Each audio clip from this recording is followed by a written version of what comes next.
Welcome to my Lord of the Rings Rings of Power episode 1 review. Now, before I get killed in the comments, I've actually been receiving comments from people, I guess, more connected and just more diehard fans of the Lord of the Rings and just that entire franchise, the Tolkien, everything involving that world. And I have been receiving comments in some of my trailer reactions just of people showing their disdain or just not their lack of excitement for this show because of its lack of, I guess, full representation of the book. So there are like diehard fans that are really not looking forward to the show and not too excited. But as someone that has seen the Lord of the Rings movies a lot, and has seen all the Hobbit movies, I have not read the book, so I'm not like that deeply connected to the mythology and all the lore.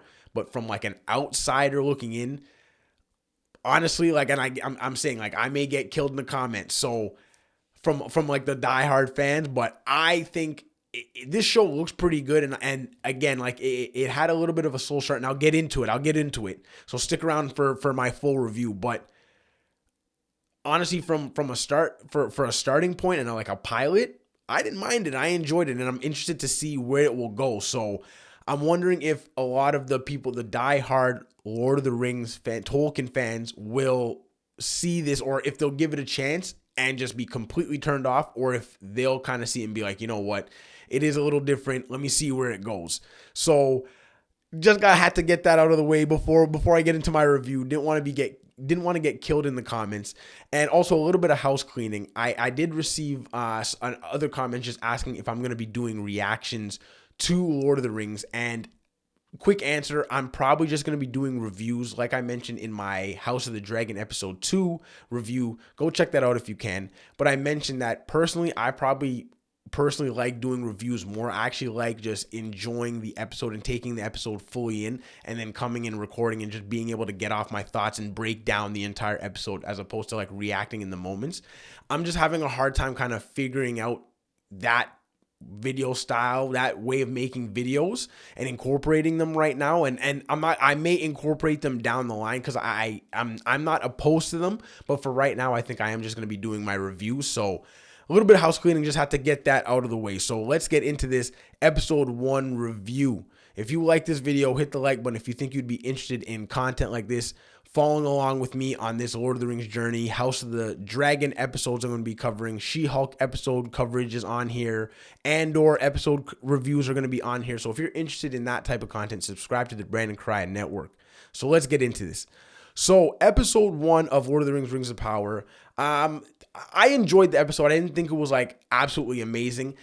I am in this particular video, I am going to be comparing it to House of the Dragon a bit. As both the series go along, I'm going to really try my best to not compare the two and just have them separate and look at them in two separate lenses. But because they are both in that kind of like fantasy realm, somewhat similar realms, it's hard not to compare, and the fact that they are out at the same time. I mentioned in one of my other videos that both of the season finales are actually going to be on the exact same week. So it's like, how can we not compare? How can I not compare? So this episode didn't grasp me like the House of the Dragon premiere. Those starting 2 episodes of House of the Dragon were really strong. And again, I know I may come off as a Game of Thrones stan, which maybe I am, because I really do enjoy that world and that universe and the world of Westeros and those characters.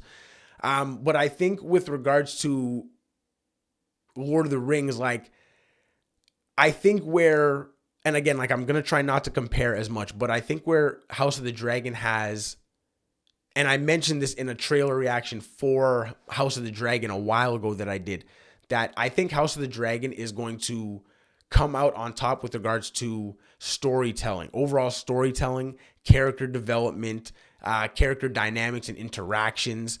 And I don't want to say world building, because like we know where it kind of goes, but just getting more history of Westeros. I feel like that's where all those things that I mentioned is where it will come out on top.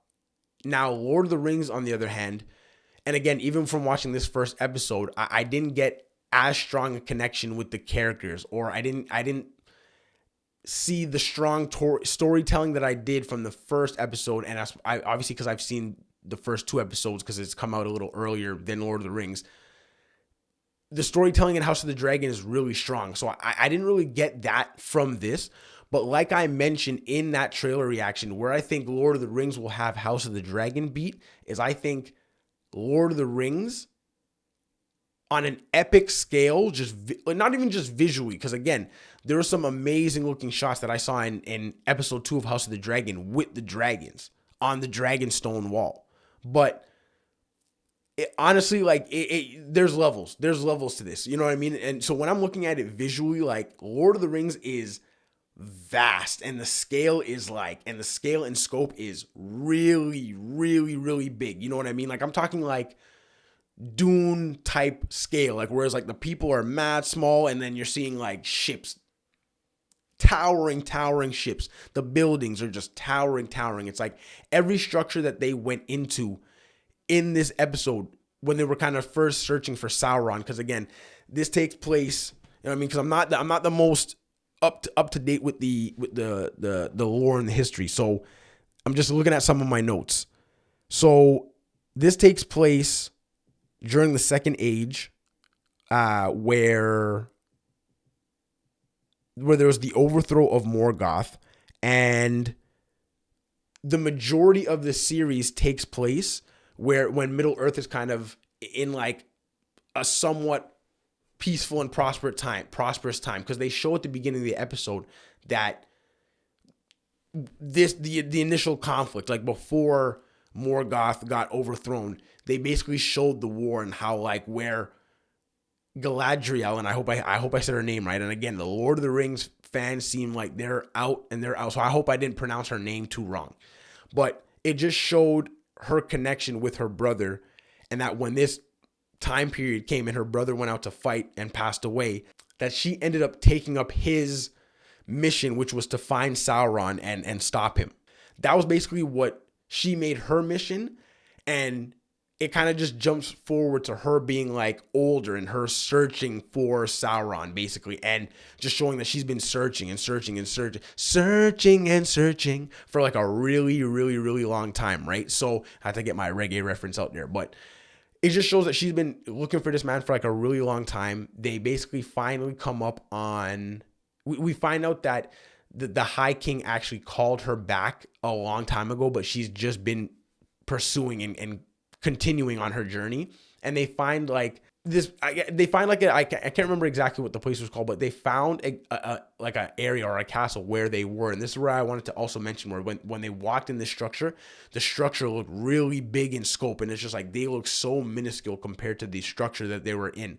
And in this structure, they basically found clues to Sauron, and then a bunch of elves got ran up on by a snow troll. So it was a nice little action scene, just showing Galadriel in action, showing how much of a badass she is.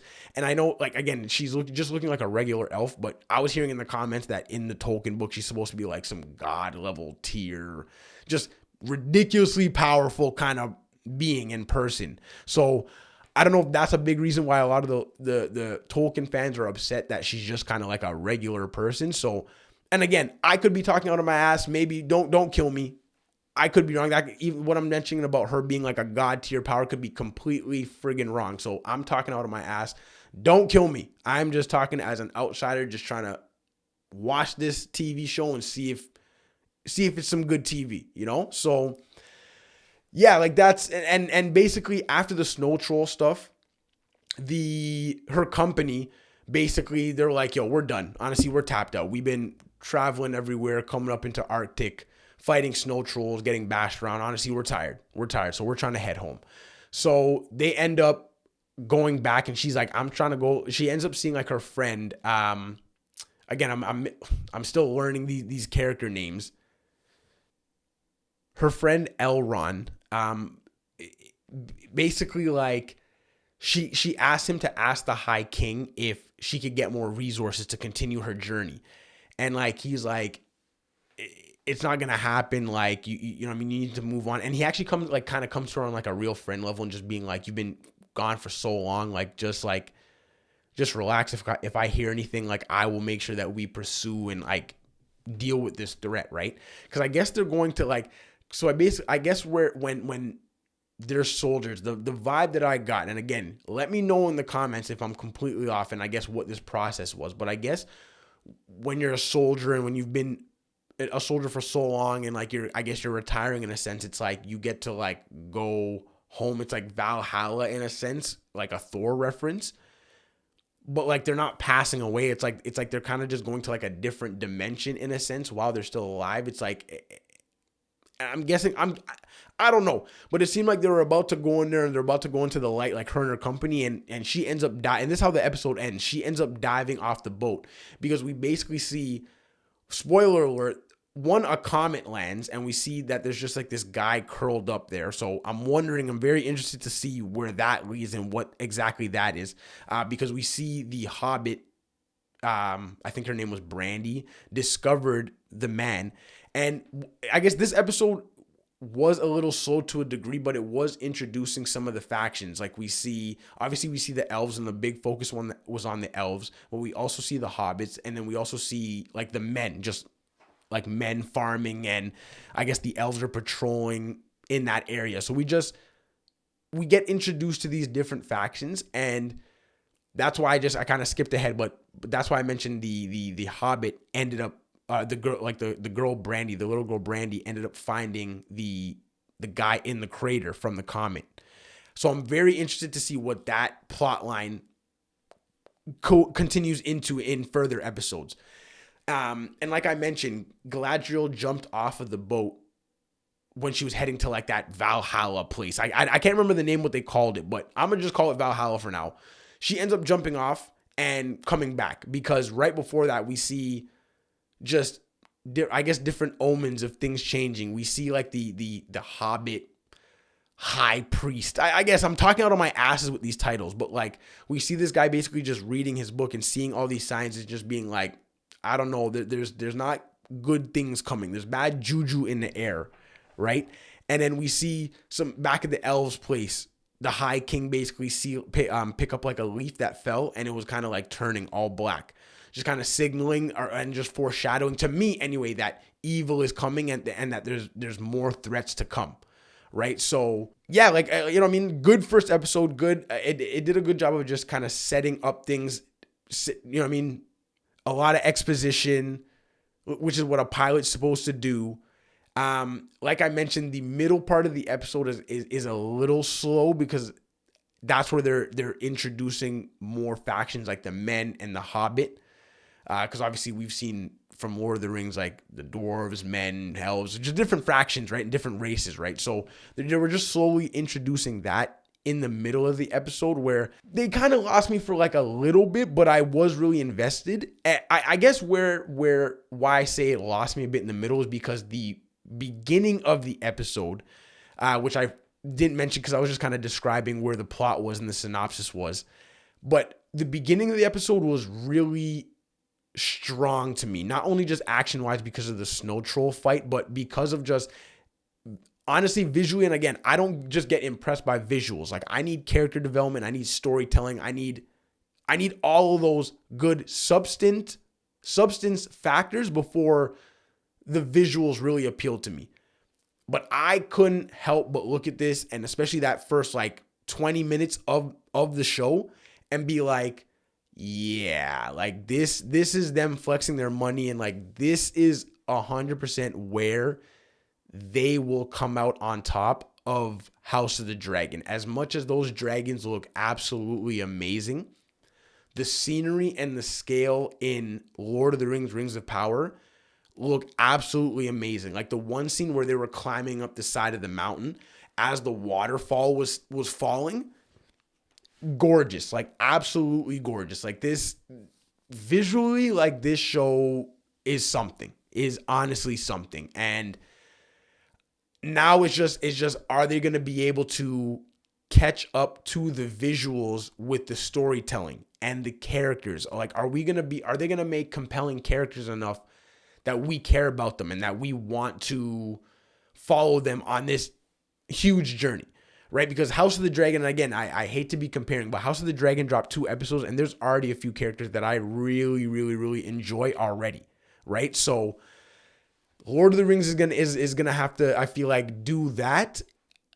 And if they're able to do that and then pair it with these amazing visuals and really continue this epic scale, which this first episode delivered in spades, like I said, with that first 20 minutes, it really delivered that like huge scale. The battles looked vast. Like when there was a quick flashback of the actual war before Morgoth got thrown over, there was like a giant griffin on fire getting thrown to the ground. Like visually, it was crazy. That first scene going into the waterfall, them climbing up the side of the mountain with the waterfall, like this shit looked good. Like this shit looked absolutely amazing. So like the beginning really had me up. Like I was like, okay. Like I was like, if this is what we're going to be dealing with, House of the Dragon has something to contend with. But as the episode went along and it focused more on the characters,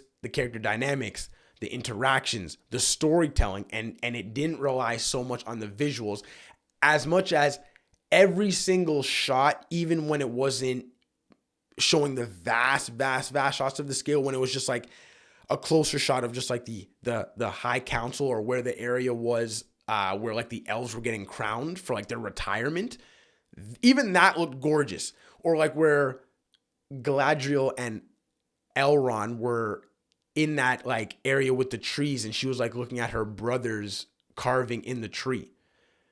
That shot in that area looked good and looked gorgeous. So like everything in this show looks absolutely amazing. So like I said, are they going to be able to catch up? And where that middle part lost me, are they going to be able to keep up the storytelling, the character developments, and the character interactions and the character moments, so for me to like really stay invested while those quiet times come? Because if you watch my House of the Dragon review, House of the Dragon, there is long talking and long talking and long talking. Even in episode 1, there wasn't like a big epic scale thing to really draw you in and kind of bring you into the episode like Lord of the Rings, Rings of Power did to start. House of the Dragon is long talking, and I love it because like the long talking, there's so much substance. Every word is there's so much character development, character moments, motives are revealed. Like there's so much revealed in the dialogue in House of the Dragon and Game of Thrones that even without with the minimal action, it's like I'm hanging on every word and I'm invested in every single word that everybody is saying. Right? So again, right now, like House of the Dragon to me had, like, if I'm looking at the two, and again, I'm not going to be comparing the two as much as I do these reviews going forward, but right now House of the Dragon has the leg up because honestly, like, it's just like that political intrigue and just the storytelling is really, really good. But I have a lot of hope for Lord of the Rings. I know the true Tolkien fans do not have faith for this show. So as an outsider looking in, I am very, very, very interested in episode 2, 3 for the rest of the season. I am interested in the season to see where it goes and to continue to see these characters develop. So that's me. You know what I mean? That is it for my episode, my Lord of the Rings, Rings of Power episode 1 review. Like I said, I enjoyed it. I'm excited for more episodes to come, so I hope I don't get killed in the comments too much from the true Tolkien fans. If you like this video, hit the thumbs up. If you think you would be interested in content like this, Lord of the Rings reviews going forward, House of the Dragon reviews going forward, She-Hulk episode reviews going forward, Andor review with that coming out soon, like 2 weeks, episodes for that coming out. We got D23 next week, so they're going to be dropping trailers, news announcements, so I'm going to be doing coverage for all of that. So if you think you'd be interested in content like that, subscribe to the Brandon Correia Network. You will not be disappointed. You will not regret it. I appreciate you for watching. Catch you next time.